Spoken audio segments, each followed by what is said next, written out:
Vamos a revisar lo que van a hablar en el Ministerio de Salud, la ministra de la cartera precisamente, que se han reunido con expertos esta mañana por los virus respiratorios, que ya ha sido tema, ¿no? En estos días vamos a ver qué es lo que dice la ministra Jimena Aguilera, que se prepara para este punto de vista. ¿Sí? Bueno, para el micrófono. Ya, para no tapar a la gente atrás. Ok, muy bien. Sí, que es muy alto. De este carácter, atrás de la ministra ven también distintas autoridades de sociedades, del Colegio Médico, la Sociedad Chilena también de Atención, así que importantísimo. Vamos a escuchar las palabras de la ministra para dar contexto también de cómo está realmente nuestra red asistencial, sobre todo por el virus sincicial. De los virus respiratorios, les agradezco su presencia. Son representantes de distintas entidades de la Sociedad de Pediatría, de la Sociedad de Enfermedades Respiratorias, de la Sociedad Chilena de Medicina Intensiva, algunos estuvieron contactados por Zoom, del Consejo Nacional de Respuesta Pandémica, expertos por su propio peso, como el doctor Carlos Pérez, que nos ha acompañado en muchas circunstancias, en distintos brotes, el doctor Leonardo Basso, de modelamiento matemático de la Universidad de Chile, que también nos ha estado ayudando en toda esta campaña de invierno, de la Sociedad Chilena de Infectología, de la Sociedad Chilena de Medicina de Urgencia, del Colegio Médico, bueno, el doctor Pérez, decano de la Facultad de Medicina de la Universidad San Sebastián. También tenemos presentes representantes de la red médica privada, la doctora Eliana Escobar, presidente del Consejo Médico de Red Salud, Claudio Copeta, que es representante de las Clínicas de Chile, y algunas otras personas que se contactaron, bueno, de los miembros del Consejo Asesor Externo de la Respuesta Pandémica que yo antes presidía. Estaba la doctora Valenzuela, el doctor Rafael Arao, el doctor Oscar Arteaga, que lo vi que estaba conectado a distancia. Bueno, con este amplio grupo, que espero no haber dejado a nadie fuera, que estoy mirando, los colegios profesionales también, no solo el colegio médico, también el colegio de enfermeras, el colegio de kinesiólogos estuvieron acá presentes, para analizar la situación de los virus respiratorios. Como les digo, es parte de un trabajo que ya veníamos haciendo desde la semana anterior, que los convocamos para analizar esta situación. Bueno, en primer lugar yo quiero referirme a 5 puntos principales. Primero, lamentar, por supuesto, el fallecimiento que está ocurriendo. Cada lactante que muere nos golpea. Y lamentamos profundamente cada una de esas situaciones. Son circunstancias distintas, como se ha aclarado, las de los niños que han fallecido. Sin embargo, para nosotros es muy lamentable cada una de esas situaciones, y también hacemos un llamado al no usar esos casos desde el punto de vista político, una situación que es lamentable para todos nosotros, y yo creo que transversalmente, no solo para las autoridades de salud, sino que también para los equipos profesionales que lo atendieron, y más lamentable sobre todo para la familia. Empatizamos con el dolor de las familias, y en respeto justamente a la situación de las familias, el enfatizar de que cada muerte de lactante se solicita una auditoría, y se va a hacer una auditoría de cada una de ellas. También me preguntaron ayer sobre los plazos, son aproximadamente 2 semanas en las auditorías de las muertes infantiles. Segundo, explicar de que el Ministerio ha estado tomando medidas. Cada campaña de invierno tiene una fase de preparación y una fase de respuesta. La fase de preparación se realiza desde enero de cada año, y la fase de respuesta comienza habitualmente en el mes de abril, marzo para las vacunas, abril en el tema de las reuniones con los servicios de salud, y dependiendo de la demanda de camas, empieza la reconversión de camas en mayo. Decir que desde el punto de vista epidemiológico estamos en una situación que nosotros habíamos previsto, dado lo que había ocurrido en el hemisferio norte con el virus sincicial, en que podía haber un estrés mayor de virus sincicial, y por eso se preparó, incluso adelantando en el calendario escolar en las vacaciones invernales, que de hecho van a comenzar a fines de junio.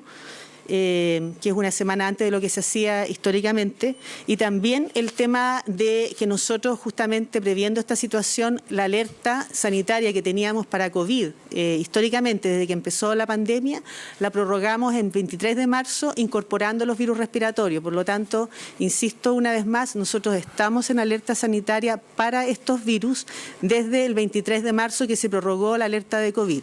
El 23 de marzo ciertamente no había ninguna atención ni había circulación mayor de ningún virus respiratorio, pero todo hacía ver que evidentemente íbamos a tener algún nivel de estrés por los virus respiratorios, dado lo que había ocurrido en el hemisferio norte, y por eso se extendió. Por lo tanto, estamos en una situación de alerta sanitaria. Eso permite usar mecanismos extraordinarios, usar los recursos en forma más fácil, la integración de la red con el sector público-privado. Insistir en que el caso del virus sincicial, que el que nos está provocando mayor problema en los menores de 1 año, es un virus que no tiene vacuna, que afecta con mayor gravedad a los menores de 1 año, particularmente a los lactantes pequeños, y que dado los años de pandemia en los cuales hubo baja circulación de los virus, hay una situación inmunológica distinta, hay una mayor vulnerabilidad, y eso lleva a que tengamos una circulación del virus inusualmente alta. O sea, a pesar de que era esperado, estamos frente a uno de los brotes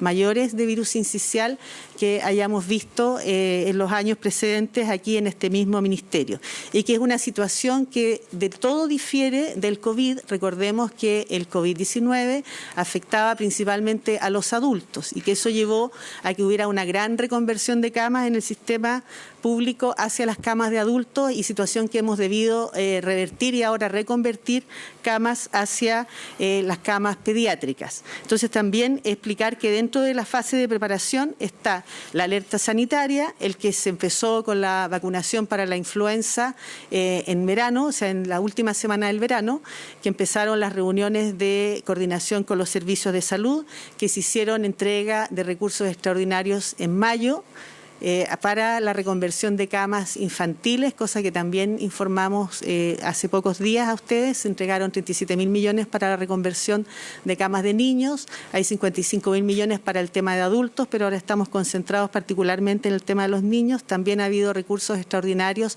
para la atención primaria, para el tema de vacunación y también para lo que es en los programas de ventilados crónicos, que también ayuda, y también hay recursos extraordinarios para la hospitalización domiciliaria, que antes no había, de hecho, hospitalización domiciliaria infantil, y ahora existen cupos de hospitalización domiciliaria infantil, lo que ayuda a tener una mayor capacidad de respuesta frente a esta situación. Ahora, la reconversión de camas que comienza, como les digo, en mayo, es algo que se planifica desde el verano. Sin embargo, se va haciendo en la medida que aumenta la demanda asistencial. No se reconvierte en camas mientras no se aumente la demanda asistencial. Dentro de las acciones programadas que también se informaron en mayo fue que frente al aumento de la demanda asistencial, los hospitales suspendieran las cirugías electivas. Eso ya se está haciendo en los hospitales pediátricos y ahora se está incentivando con un oficio. Entonces, este es el tema respecto a las medidas, que es importante el que se tenga claro de que aquí ha habido una preparación, se la hemos mostrado también a los expertos, y que hay una fase de preparación y una fase de respuesta.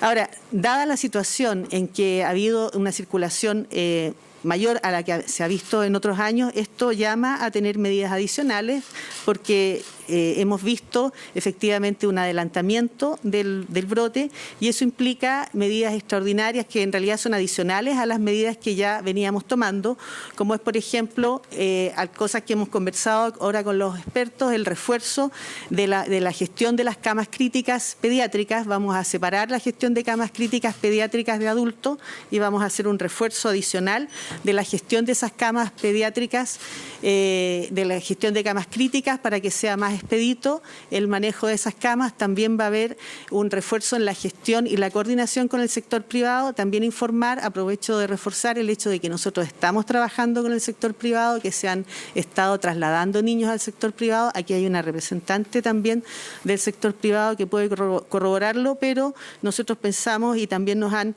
pedido que hagamos un refuerzo de las medidas en relación a la gestión y la coordinación con las clínicas. No todas las clínicas tienen unidad de pacientes críticos infantiles, y decirles que desde ese punto de vista nosotros hemos visto una reconversión de camas que hasta la fecha es del 16% en el caso de las camas privadas y de un 52% en las camas públicas. Por lo tanto, hemos aumentado los cupos de reconversión de camas. Esto sigue siendo un tema dinámico, y en la medida de que siga habiendo necesidad se va a seguir reconvirtiendo. Entendemos sí que la situación está muy estresada en las camas, la unidad de pacientes pacientes críticos pediátricos. Y por lo tanto, en estas medidas adicionales que estamos planteando, además del refuerzo de gestión, también es muy importante lo que es el refuerzo de la comunicación de riesgo.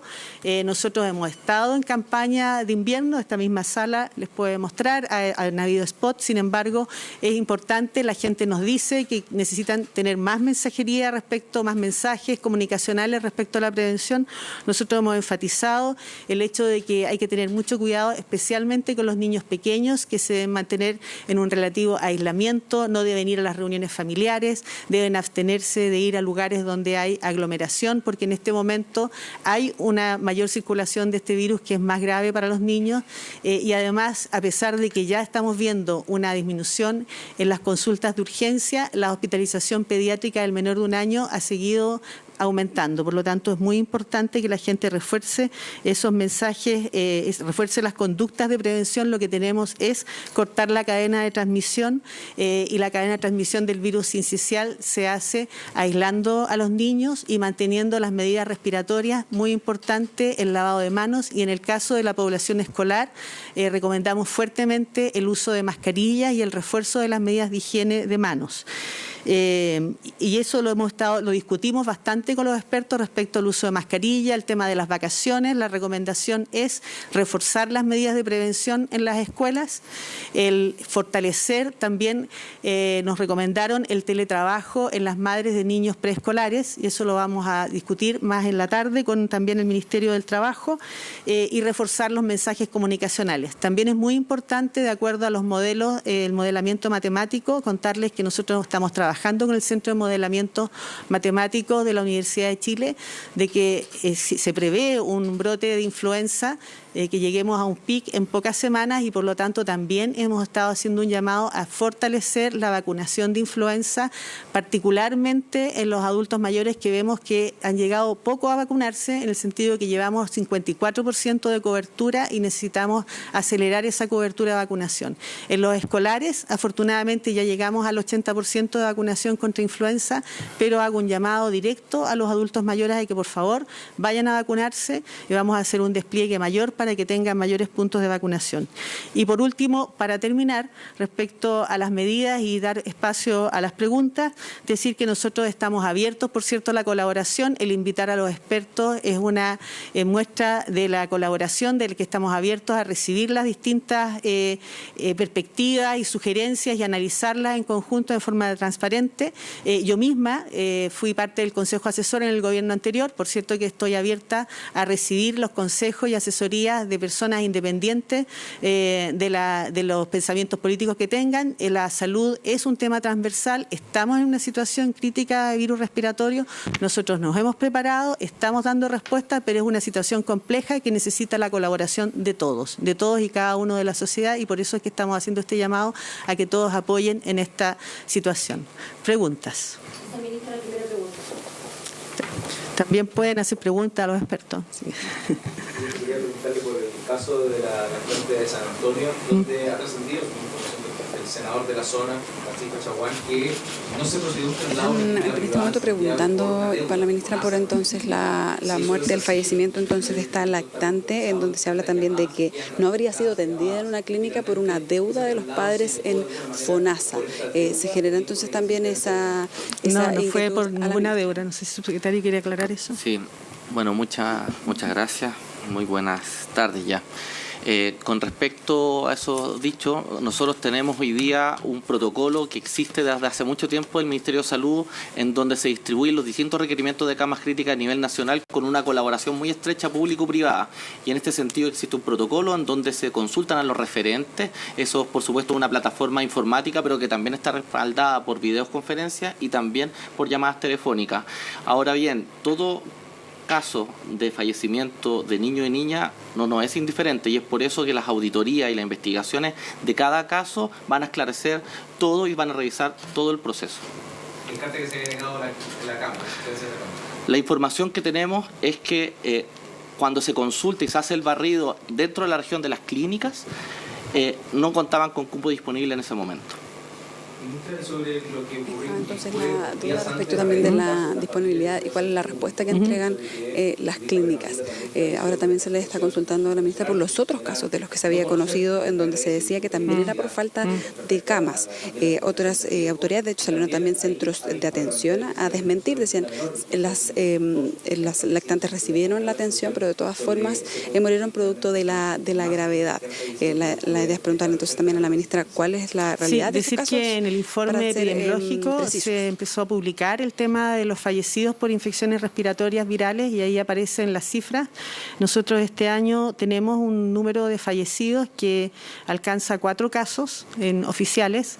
Recuerden que en el caso de los fallecidos siempre hay un registro que se demora, tiene que haber la inscripción, todo lo que aprendimos con el tema de COVID, y eso aparece en el informe epidemiológico.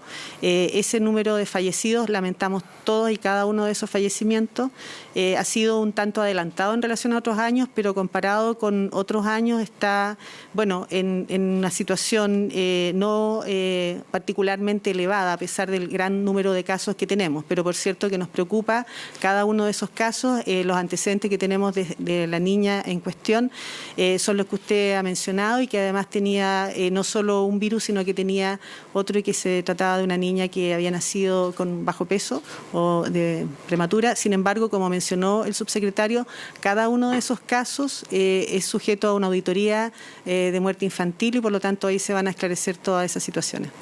Por el escenario que presenta hoy, la versión que tiene la red, se han establecido, primero hoy el doctor Maya, que el ministro de Salud planteaba que incluso 120 niños podrían fallecer por esta situación. ¿Comparte aquella cifra o es aquel modelamiento respecto a la crisis hoy que se presenta por la demanda que hay hoy día hospitalaria?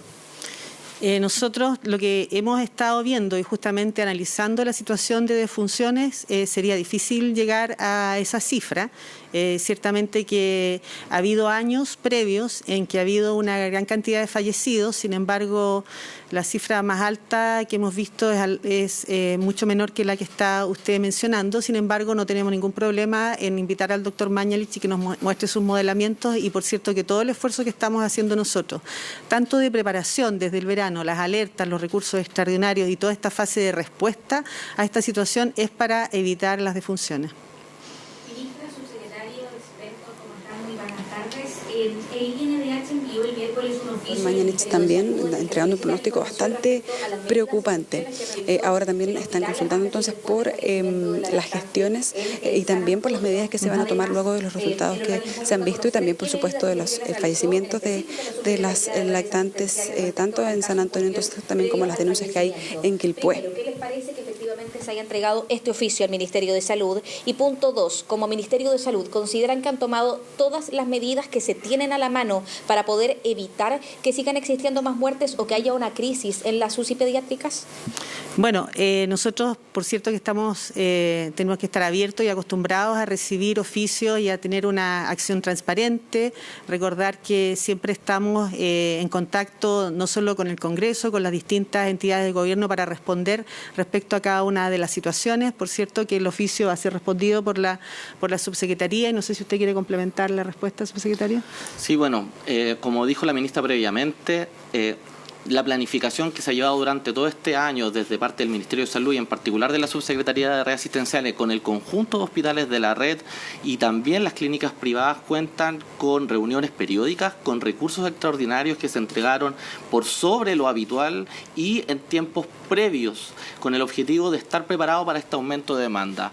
Fe de eso es que hemos ido aumentando de manera progresiva más de un 52% del aumento de camas críticas infantiles, además de otras conversiones que vamos a seguir en adelante, dada la situación excepcional particular de este año y el aumento considerable del virus respiratorio sincicial que está afectando muy fuertemente y de manera agresiva a lactantes, principalmente menores de 6 meses, es porque estamos reunidos con todos los expertos considerando las distintas alternativas, conseguir reforzando, mejorando el manejo de los distintos pacientes, integrando y aumentando la conversión de camas. Pero como dijo muy bien la ministra, nosotros también estamos hoy día aprovechando esto para reforzarle a la comunidad que cuiden a sus niños, sobre todo los más pequeños, y de esa manera, con respecto al uso de mascarilla, ponerse al día con la vacunación, la ventilación de espacios y sobre todo la higiene de manos y de las superficies, sobre todo en BRS, es muy importante para protegernos y cortar la circulación viral. En este sentido, nosotros estamos disponibles a contestar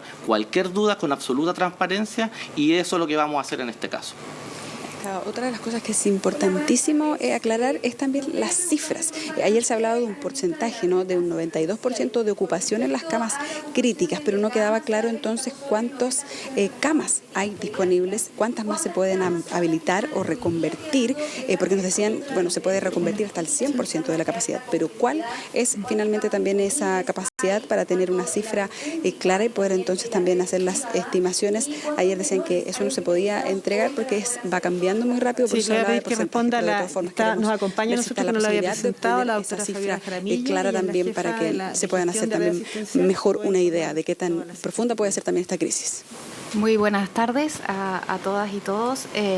Efectivamente, hoy el último balance, primero decirles que la situación de las camas es muy variable porque es muy dinámica. Es una situación que se está en una constante modificación porque, como ha dicho la ministra y como ha dicho el subsecretario, lo que nosotros hacemos es un procedimiento de complejización de las camas.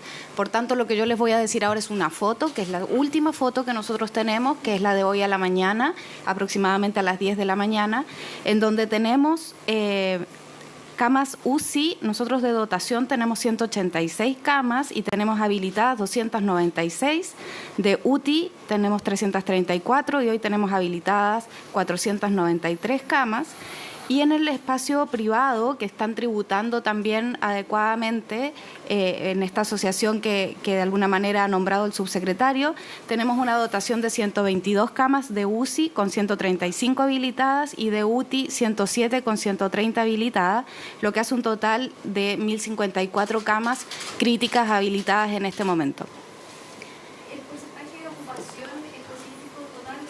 El porcentaje de ocupación a las 11 de la mañana es de las camas UCI 94%, de las camas UTI 89%, lo que hace un global de 91% en el último reporte, que es el de las 11 de la mañana.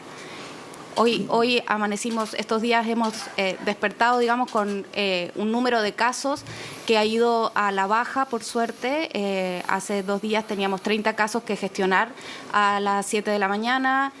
Ayer tuvimos 15, hoy amanecimos específicamente con 10 casos, solo 3 de UCI que ya están resueltos y 7 de UTI que están en vía de resolución con las camas adecuadas.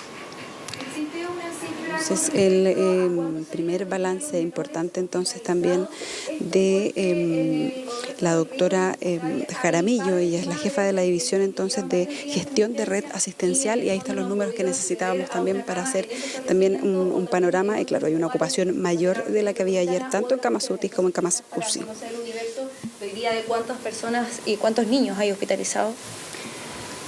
Tenemos aproximadamente 1.200 niños hospitalizados o con requerimiento de hospitalización en el fondo, y de estos aproximadamente se mueven diariamente entre 120 y 200 niños en las distintas urgencias y en los distintos niveles de complejidad. Por tanto, efectivamente, mientras se genera la cama y se producen las adecuaciones, suele pasar un número de horas que nosotros intentamos que no sobrepasen las 6 horas, pero efectivamente hay algunos casos específicos en los que han sobrepasado las 6 horas. Eso no significa que los niños están sin la atención adecuada y sin el nivel de complejidad de la resolución. Si tienen que estar ventilados, se los logra ventilar en espacios intermedios hasta que logran llegar a la cama definitiva.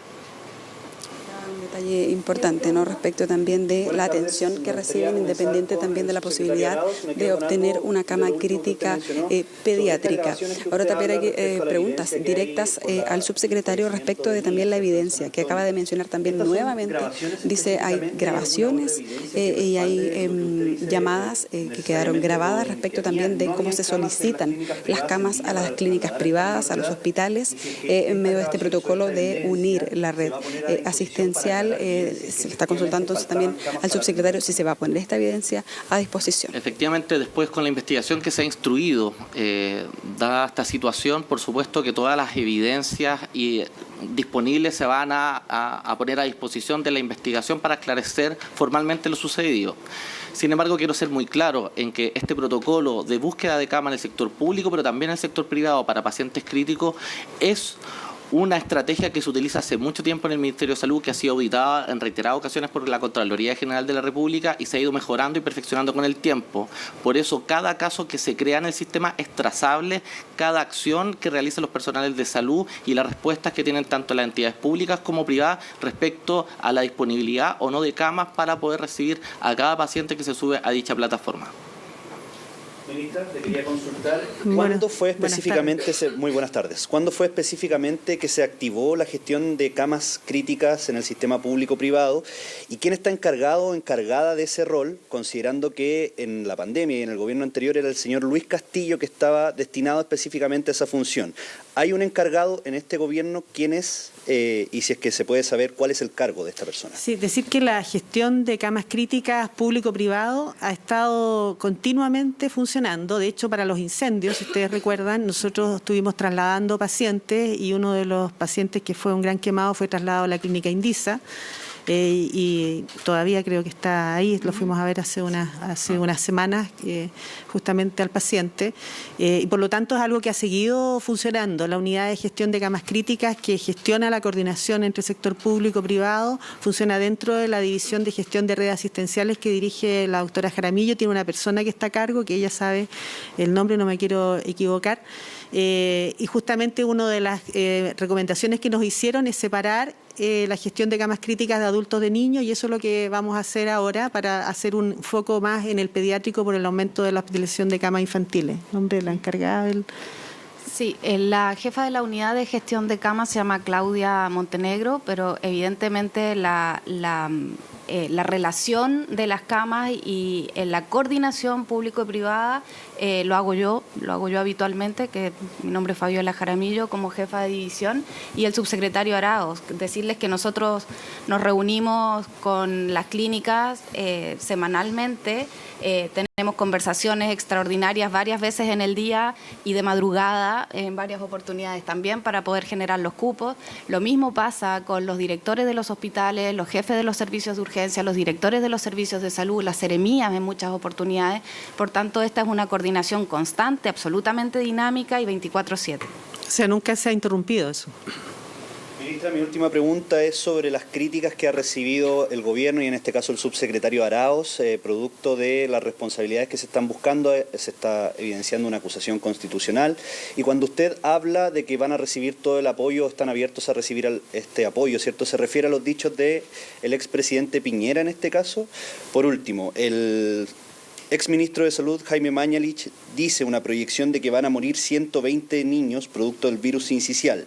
Dice que aumentó en 10 veces la cifra prepandemia. ¿Son los mismos datos que maneja usted o usted maneja menos? Respondí recién esa pregunta. Justo antes alguien lo preguntó respecto a la modelo del doctor Mañalich. Yo dije que no coincide con lo que nosotros tenemos, pero sin embargo estamos abiertos a recibirlo. Yo lo voy a invitar a que nos muestre su modelamiento, pero no es las cifras que nosotros tenemos, por lo menos en nuestro modelamiento. Nosotros lo que hemos visto, nosotros estamos haciendo un seguimiento directo, tenemos un sistema de vigilancia bastante robusto y que ha funcionado a través de los años.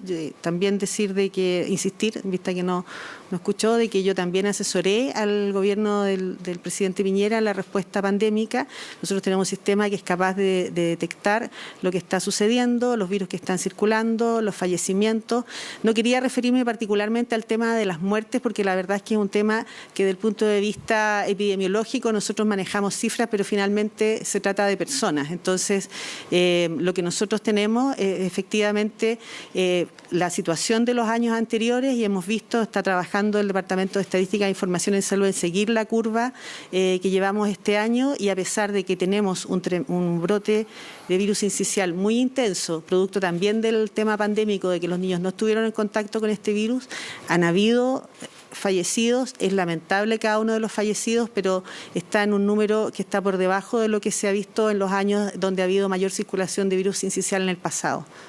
Eso. Respecto a la acusación o petición de destitución del subsecretario Arauz, que está haciendo la oposición en este caso, no sé si hay algo que usted pueda referirse. Bueno, ayer me preguntaron mucho por ese tema, decir que cada uno de nosotros, los subsecretarios, los ministros, estamos siempre en evaluación por las autoridades del gobierno. Bien, ahí estaba la ministra Jimena Aguilera junto a un grupo de expertos que se reunieron esta mañana a propósito de la ocupación de camas críticas pediátricas que alcanza, y ahí lo vemos, al 91%, pero también era importante porque había varios temas y consultas que le hicieron a la ministra respecto a la ayuda ofrecida por el expresidente Sebastián Piñera, que lo hizo a través precisamente de las redes sociales. El exministro Mañalich estuvo junto a otros senadores, en este caso de Evópoli y Renovación Nacional, también para ofrecer la ayuda del equipo que había, decía el ex mandatario, trabajado durante la pandemia. Bueno, respecto a la gestión, la ministra Aguilera aseguraba que la conversión de camas críticas comenzó en el mes de mayo, que esto es progresivo, que va avanzando en la medida en que también se van generando las necesidades desde el punto de vista de la red asistencial. En el balance que entregaba Lorena Jaramillo, quien está a cargo precisamente de esa área, de la monitoreo y la gestión de camas en particular, asegura que a nivel nacional hay más de 1.400 camas disponibles, con una ocupación de 94%. Al día de hoy, en la mañana, 94% promedio, es decir, hay algunas zonas donde hay ya más de un 100% de ocupación, 94% promedio a nivel nacional, 89% a nivel de UTI y 94%, como decíamos, a nivel UCI. Es parte de la información que se estaba entregando, pero con un sistema que está muy exigido y que está al límite, como planteaba ayer Luis Castillo, ex subsecretario de Redes Asistenciales, en un concepto clínico, digamos, usado también con camas que están rotando con una velocidad muy alta, dada la exigencia, como decíamos, del sistema sanitario. Y en contacto, aseguraban la ministra Aguilera también, con prestadores privados para poder avanzar también en la conversión de camas y requerirlas cuando fuesen